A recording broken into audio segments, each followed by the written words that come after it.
안녕하세요. 이번 강의에서는 가속도와 힘에 대해서 배워볼 거예요.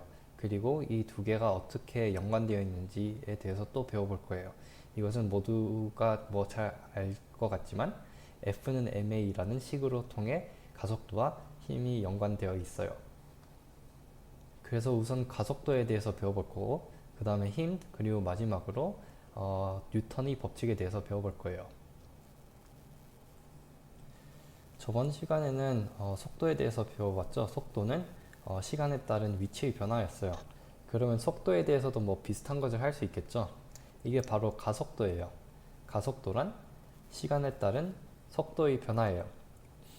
그리고 속도는 뭐였죠? 벡터였죠. 그래서 가속도도 벡터로 주어져요. 그리고 이것을 수학적으로 적으면은 v2 빼기 v1 나누기 t2 빼기 t1 이렇게 적을 수가 있죠. 근데 위에는 벡터의 차였죠. 그러니까 이것도 다시 벡터예요.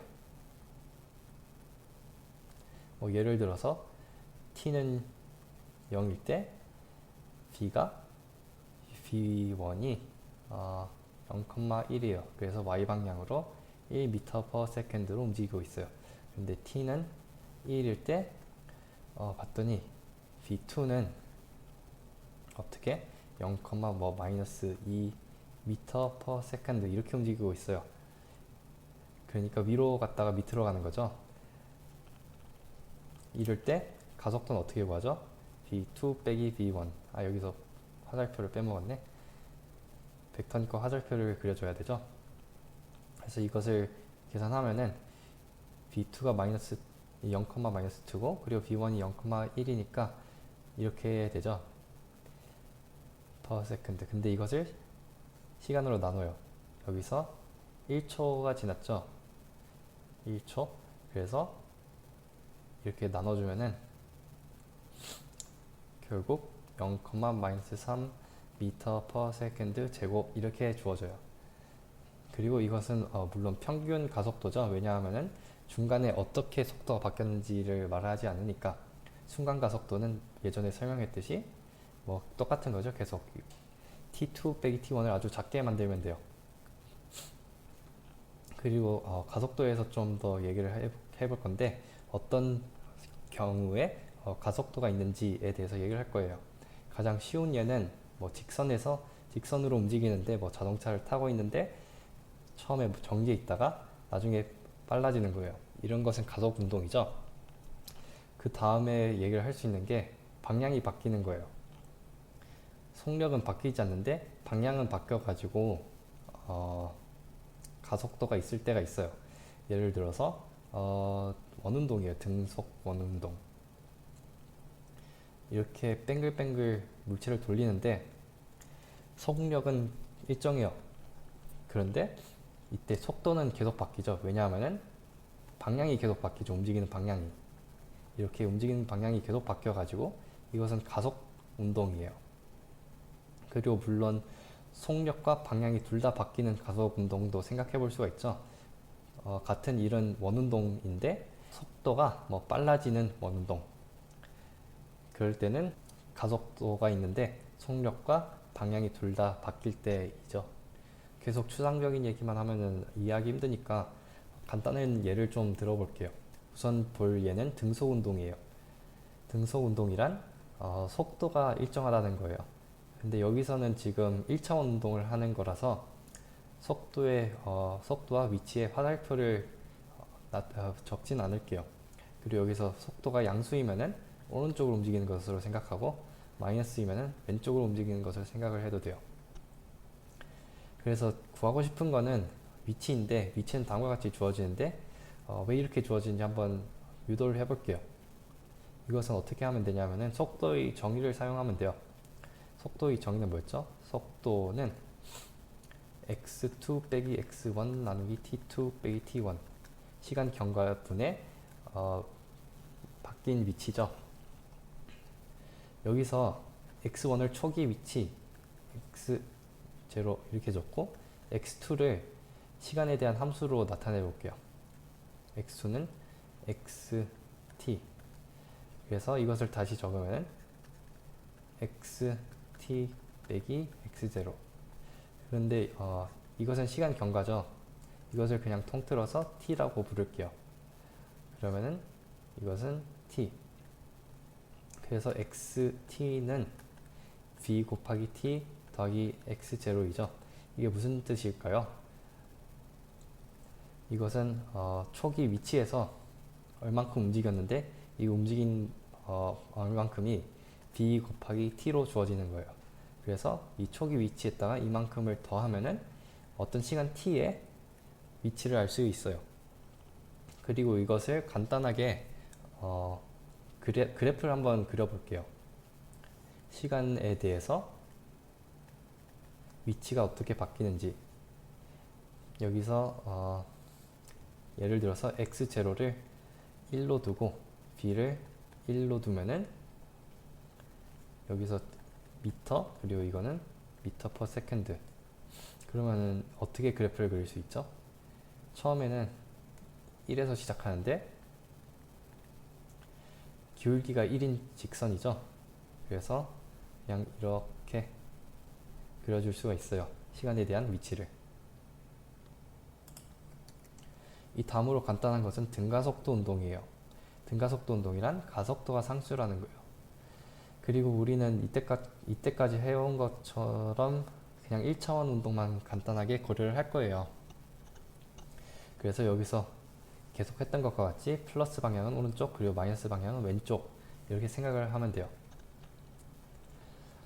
그래서 여기서 가속도는 상수니까 속도는 쉽게 구할 수가 있어요.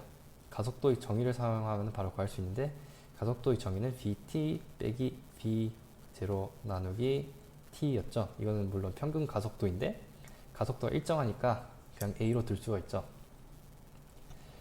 그러면은 이것을 vt에 대해서 정리를 하면은 vt는 at 더하기 v0 이렇게 주어지죠. 그리고 여기서는 vt는 시간 t일 때 속도이고 v0는 시간 0일 때 속도예요.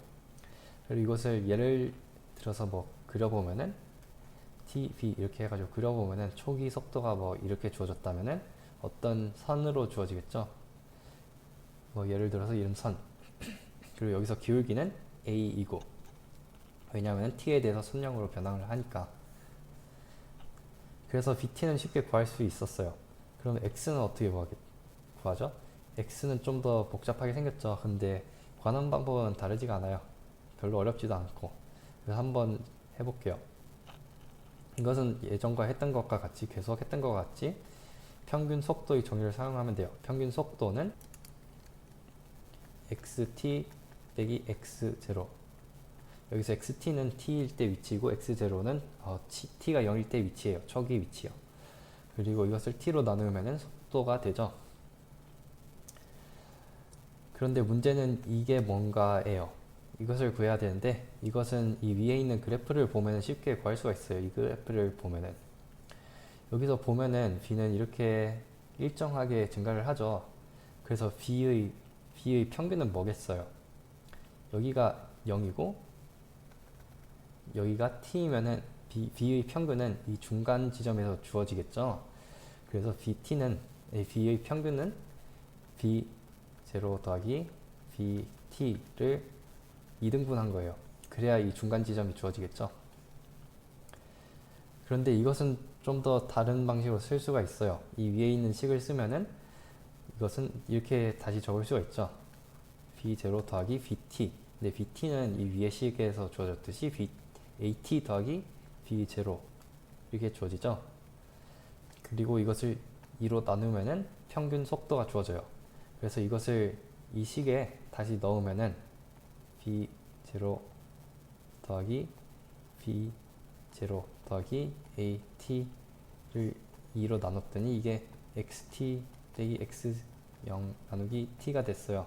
그래서 이것을 다시 적으면은 2분의 1 at 더하기 b0는 xt 빼기 x0 나누기 t 해가지고 이것을 xt에 대해서 풀면은 xt는 2분의 1 at 제곱, 양변에 t를 곱해가지고 그 다음에 양변에 또 x0을 더하면 되죠. 더하기 b0 곱하기 t 더하기 x0 이렇게 주어지죠. 이게 바로 이 식이고.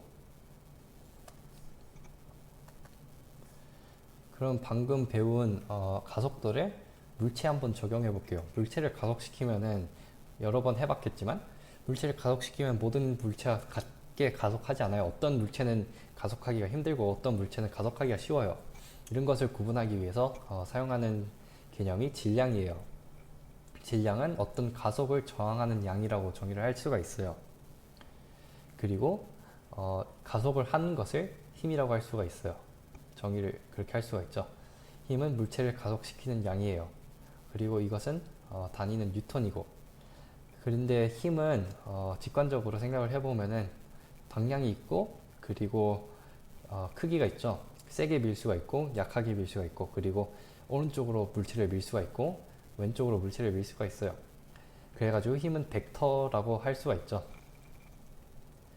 그래서 예를 들어서 어떤 물체가 있는데 제가 이 물체를 오른쪽으로 3N으로 밀어요. 힘의 단위는 뉴턴이죠.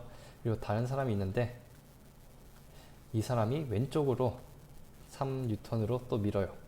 그러면은 이건 서로 상쇄돼 가지고 총 물체에 가해지는 힘은 0이겠죠. 다시 말해서 우리는 이것을 힘을 벡터 합을 할 수가 있어요. 이쪽 방향을 x, 그리고 위쪽 방향을 y라고 하면은 y 방향의 힘은 지금 0이니까 여기에 가한 거는 x 방향의만 생각하면은 제가 한 힘은 이거고, 그리고 이 사람이 한 힘은 마이너스 3, 0이죠. 3N. 그래가지고 이것을 더하면은 총 0,0 뉴턴이 되는 거고. 이렇게 물체에 작용하는 힘을 다 더하면은 그것을 알짜 힘이라고 해요. 방금 사용한 이 예시에서는 알짜 힘은 0이죠. 0,0 뉴턴. 왜냐하면 두 개 더했더니 0이 됐으니까. 뭐 예를 들어서 여기 중력까지 작용을 해가지고 이 물체가 밑으로 떨어지면은 여기에다가 어떤 0, 어떤 마이너스 방향으로 힘을 줘야겠죠. 예를 들어서 5N으로 중력이 작용을 한다면은 알짜 힘은 모든 힘을 더해가지고 3, 0 더하기 마이너스 3, 0 더하기 0, 마이너스 5 이것을 다 더해가지고 총 0, 마이너스 5 뉴턴이 나오는데 이게 알짜 힘이에요. 방금 힘에 대해서 뭐라고 했는데 잘 와닿지는 않을 거예요. 그래서 좀 더 힘과 친해지기 위해서 뉴턴의 법칙에 대해서 좀 알아볼 거예요. 뉴턴의 법칙은 총 3개가 있는데 우선 첫 번째부터 볼까요? 첫 번째 법칙은 물체에 작용하는 알짜 힘이 총 알짜 힘이 0이면은 정지해 있는 물체는 계속 정지해 있고, 그리고 등속 운동을 하는 물체는 계속 등속 운동을 한다는 거예요. 그래서 물체가 있는데 여기다가 아무것도 안 하면은 그냥 이 물체는 그냥 정지해 있고, 그리고 물체가 이쪽으로, 그러니까 x방향으로 1,0 m/s 이렇게 움직이고 있어요. 그러면은 물체에 알짜 힘이 작용하는 게 총 힘이 0이면은 물체는 계속 이런 운동을 하고 있어요. 이게 바로 뉴턴의 제1법칙이에요. 별로 어렵진 않죠? 그 다음 법칙이 여러분이 들어봤을 만한 법칙인데 이것은 F는 ma. 그런데 여기서 F는 알짜 힘이에요. 그래서 물체에 가해지는 힘을 알면은, 그리고 또 물체의 질량을 알면은 그 물체의 가속도를 알 수가 있어요. 그리고 가속도를 알면은 방금 했던 거와 비슷하게 등가속도 운동을 했을 때와 비슷하게 물체의 운동을 알 수가 있어요. 물체가 어떻게 움직이는지. 이것은 다음 강의에 좀 더 자세히 다룰 거예요. 그 다음에 마지막으로 뉴턴의 세 번째 법칙이 있는데, 이것은 쉽게 말하면은 물체 두 개가 있는데 이 두 개의 물체 사이에 작용하는 힘에 대한 어떤 법칙이에요. 여기서 물체가 두 개가 있는데 물체 1이 2에다가 5N을 가해요. 그러면은 뉴턴의 제3법칙에 의하면은 이 물체 2는 물체 1에 크기는 같지만 방향이 반대인 힘을 가해요. 그러니까 왼쪽 방향으로 5N을 가해요.